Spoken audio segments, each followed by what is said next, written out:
Golf has always been a gentleman's game. Quiet crowds, green fairways, and polite applause. But beneath that polished surface, one man carried a hatred so deep, so raw, it never truly left him. Lee Trevino didn't just compete against Jack Nicklaus, he resented him. He burned around him. Every trophy Nicklaus lifted felt like a personal insult to everything Trevino had sacrificed.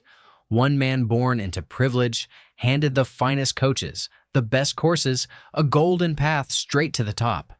The other born into absolute nothing. No father, no money, no academy, just dirt, hunger, and an unbreakable rage that fueled every single swing. Same sport, same courses, same trophies, but they were never equals. And deep down, Trevino knew it. This is the story nobody tells. To understand why Lee Trevino hated Jack Nicklaus, you first have to understand where both men came from. Because the distance between their two worlds was not measured in miles. It was measured in everything.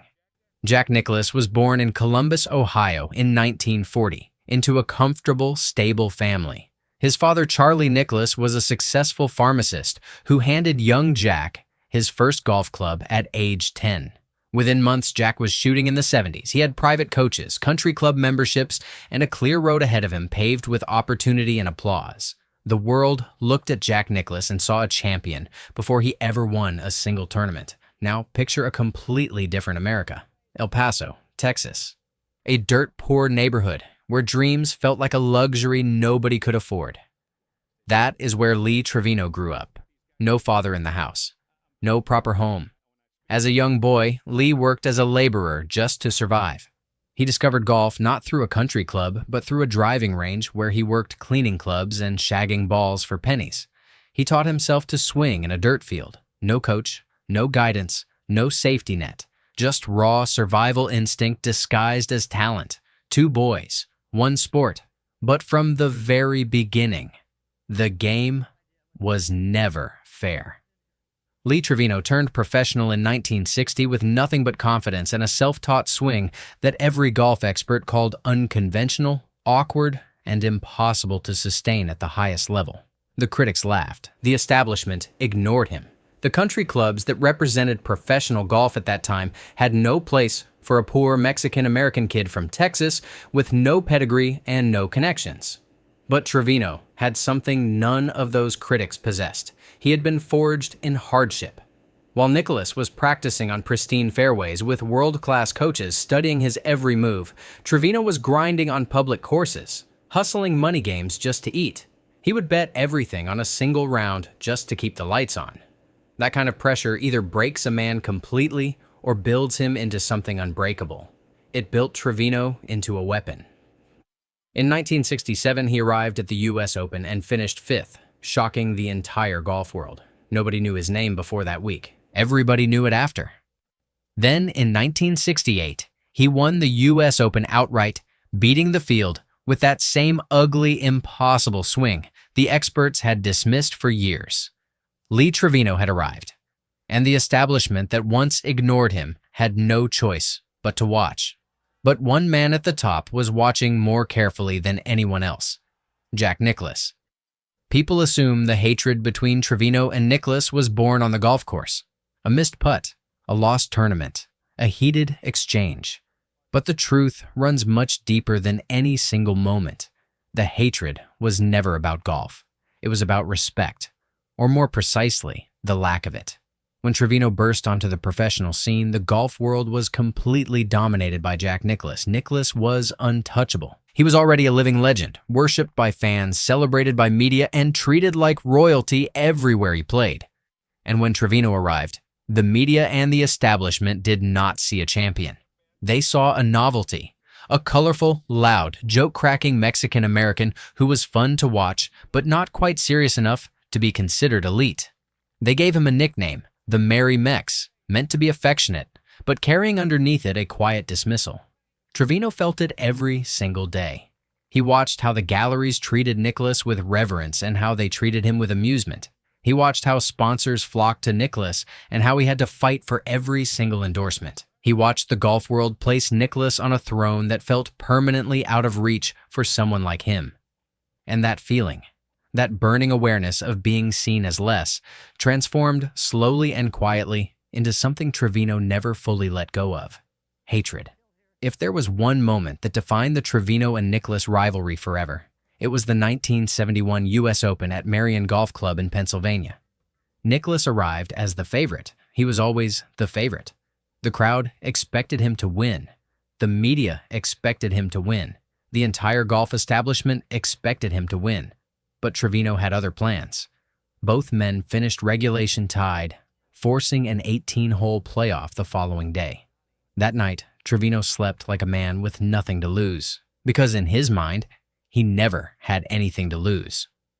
The next day on the first tee, in one of the most talked about moments in golf history, Trevino pulled out a rubber snake and tossed it toward Nicklaus as a joke. Nicklaus laughed nervously, but Trevino was not joking. That was a message. That was Trevino telling the world he was not intimidated. Not by the moment, not by the crowd, and certainly not by Jack Nicklaus. He went on to win that playoff convincingly. The king had been dethroned, and Trevino made sure everyone felt it. Jack Nicklaus was not a man who accepted defeat quietly. After the 1971 U.S. Open loss, something shifted inside him. He had been beaten before, but never quite like this. Never by someone who seemed to enjoy humiliating him. Nicklaus went back to work with a focus that bordered on obsession. He refined his game, studied his weaknesses, and came back stronger. But here is what made this rivalry so explosive. Every time Nicklaus climbed back to the top, Trevino was right there waiting for him. In 1972 at Muirfield during the British Open, Nicklaus was chasing the Grand Slam, one of the most historic achievements in golf. He needed that title. The whole world was watching. And once again, Trevino stood in his way. With a near impossible chip shot on the 17th hole that went straight into the cup, Trevino stole the tournament from Nicklaus in the cruelest way possible. Nicklaus later admitted that loss haunted him for years. Trevino never apologized. He never looked back. That was the moment the rivalry stopped being competition and became something deeply personal for both men. Golf rivalries usually stay on the course. Players compete, shake hands, and keep their feelings private. But Trevino was never built that way. He said what he felt. Always. And over the years, the words he used about Nicklaus revealed just how deep the resentment truly ran. Trevino once said openly that he never felt Nicklaus respected him as an equal. That no matter how many tournaments he won, no matter how many majors he collected, there was always an invisible wall between them. Nicklaus came from the country club world, and Trevino came from the streets, and that gap never fully closed. Trevino told journalists that playing alongside Nicklaus felt uncomfortable, not because of nerves, but because of the atmosphere Nicklaus carried with him everywhere he went. That golden aura of superiority that Trevino interpreted as arrogance.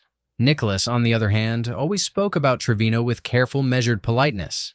And that polite distance infuriated Trevino even more than open disrespect would have. Because at least disrespect acknowledges you exist. Polite distance makes you feel invisible. And feeling invisible was something Lee Trevino had fought against his entire life. In June 1975, something happened to Lee Trevino that had nothing to do with golf but changed him forever. During the Western Open in Chicago, Trevino was struck by lightning on the golf course.